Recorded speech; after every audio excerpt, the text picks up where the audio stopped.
By the time you see this episode, we will be flying without any safety net, i.e., we're going to be adulting, baby.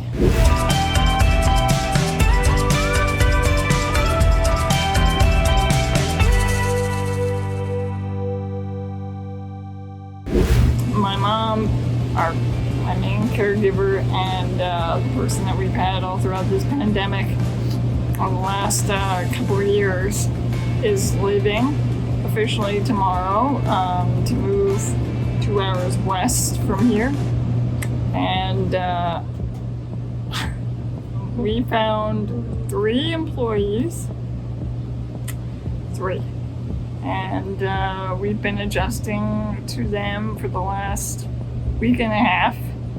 And it's a transition for sure. But it's also got us thinking about where we're going to move next and the impending thunderstorm. But this is symbolic, Dan.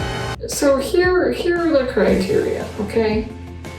For the place that we move to next, this is what it needs to have. Number 1, it has big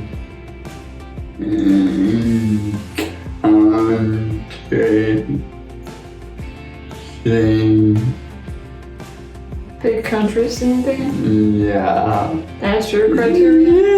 Yeah. Number 1, there has to be a majority of months that have warm weather. 8 months out of the year, it's warmer than 50 degrees. Snow is a really big problem for us and makes getting around even more challenging. Number 2, what's number 2 criteria?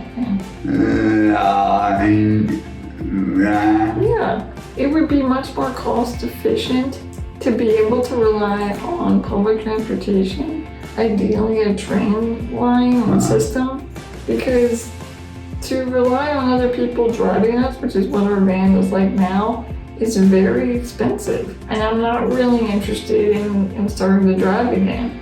I do have a license, but I haven't driven for almost 20 years. I'd be nervous to drive again. What's number 3?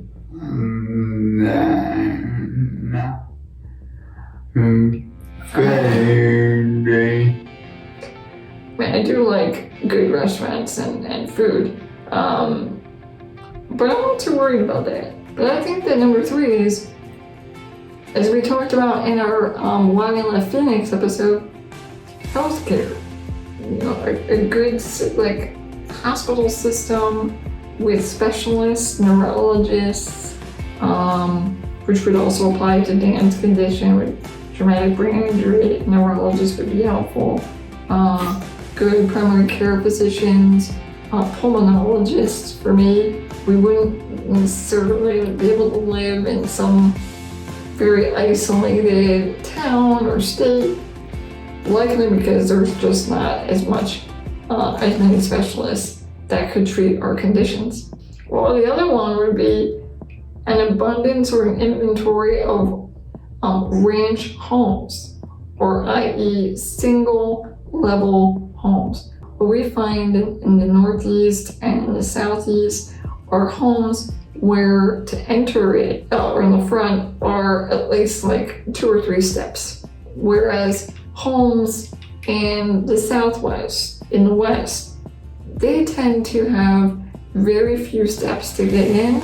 So hopefully you'll also have homes that will have wider doorways and hallways. So those are the criteria that we've been thinking about for years, and we just can't make a decision. I think for you, Dan, you would like to stay here. Why would you like to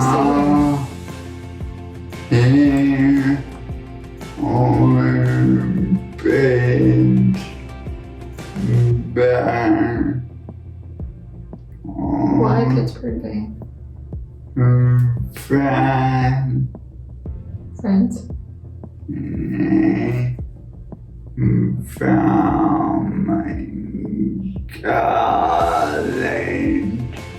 think that's another criterion that we haven't really openly talked about, but certainly makes a big difference, and that is like how well will we be able to build a community of friends and support in these places that we're considering. It's important, and I think that a lot of times we underestimate that. We don't think it matters as much, but especially in our case, because we're so interdependent, it matters a ton. So what are the places, can you list some of the places that we've actively talked about moving to? Even the place that we visited, as we considered moving there.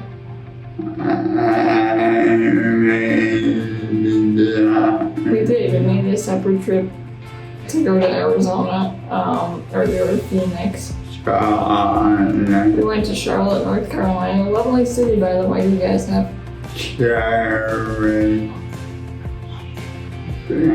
Yeah, Dan. No. Cherry Springs Park and upstate Pennsylvania. That was a weekend trip. Very good. Yes, Gainesville, Florida. It was part of our honeymoon, and we literally were there trying to get the attention of this hiring manager for a job that I was being considered for, and considering it as a potential place to move. We decided not, because why? What were our main reasons for not settling in Gainesville? No job. Well, no job, right? That's it. It's tiny, folks. I mean, we're from big city, okay? Big cityville. Philly's huge. Gainesville is not. Wow. Well, Florida does have horrible pedestrian death rate. Where else have we talked about, but perhaps have not gone there and investigated it yet? Austin, Texas, folks. Now, Austin, I've learned by starting to talk to people with disabilities over there that even though they have a wonderful light rail and it's new and fancy, it's not expensive, and you really can't rely on it per se to get around to many different places. Housing prices are really going up extensively there as well. No, I haven't spoken to anybody in Portland. Well, no, we did. We did speak to a couple, but they only visited there, and they have disabilities. They live in Seattle, but they visited Portland, and they had great things to say about its access and its flatness in relation to Seattle. It does snow, but I would say a lot less, or significantly less, than here in Philadelphia. I definitely thought about living in Sacramento, and I tried to get in touch with people who have disabilities in Sacramento, and I didn't have much luck. But Dan, you're not as big of a fan to moving to California as a state. He is worried about the cost of living. I'm particularly worried about earthquakes. I don't want to die that way. Okay, yeah, there's another one. So apparently, a lot of our family in like the last couple of years is slowly migrating to the state of Florida. And we spent like a hot second looking into Tampa, but there are a lot of reasons. Mainly, again, we don't want to get run over because we are pedestrians that are even more vulnerable than the average pedestrian because we sit lower. Two, apparently this is Sinkhole Alley. I don't want to have issues with how, like, you know, putting a whole bunch of money into a house that ends up starting to sink. Even though people claim that Tampa doesn't have direct hits of hurricanes, you're still gonna have hurricane and tropical storm activity, lots of it. It's Florida, folks. And what else? Oh, poetry. You're really frustrated.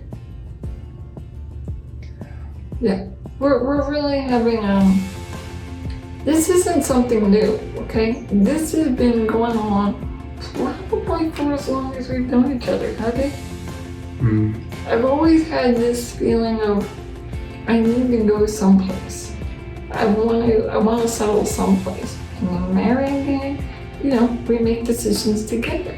And so I rack my brain and we talk about this ad nauseum about where would be the ideal place or as ideal as possible. And being in this limbo of indecisiveness is incredibly frustrating and mentally exhausting. What other one?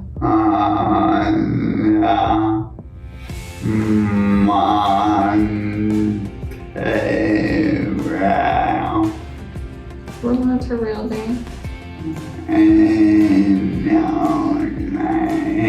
Montreal. Okay, let's just live in Disney World. You know what though, folks? That might be the answer. I mean, if we're gonna live in a bubble, that's a pretty nice bubble to live in. Okay, want me to give you a hint? It has a metro line. Starts with an M. Their train line. Atlanta, Dan. Marta. So we've really made some good headway, and they're wonderful people living with disabilities in Atlanta who have been extremely generous with their time, telling us all about the city.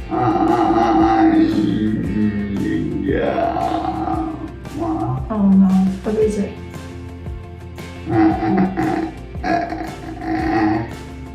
You get